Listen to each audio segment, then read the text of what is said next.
Katrai problēmai ir vārds un uzvārds, ir teiciens. Medicīnā tas nozīmē, ka arī katram jūsu simptomam un izjūtām ir nosaukums. Pieņemsim, ka jūsu veselības kartītē ārsts ir ierakstījis somatoforma veģetīvā disfunkcija, aprakstošu terminu.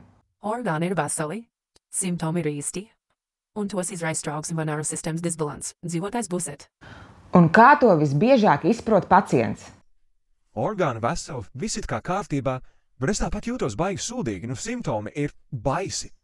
Un rodās apburtais loks, klāt nākot bailēm ar ļoti interesantām iezīmēm, kā piemēram bailes atrasties vietās, no kurām tu nevari uzreiz nokļūt savā drošības zonā, vai nav neatliekamā palīdzība vismaz 5 minūšu attālumā. Reiz, kad mani mocīja agorafobija, atceros stāstu, ka braucot uz laukiem sakritības pēc 70 km priekšā brauc ātrā palīdzība. Man bija tik droša sajūta. Smadzenes spēlē spēli. A, ja nu kas? A, ja kas? Ja nu kas, kas?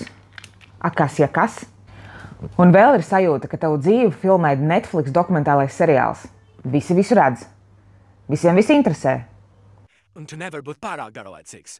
Ko es ar šo video vēlos pateikt? Ka iebāžot roku maisā, tu neizvilksi visdrīzāk tikai zaķi, bet veselu zooloģisko dārzu.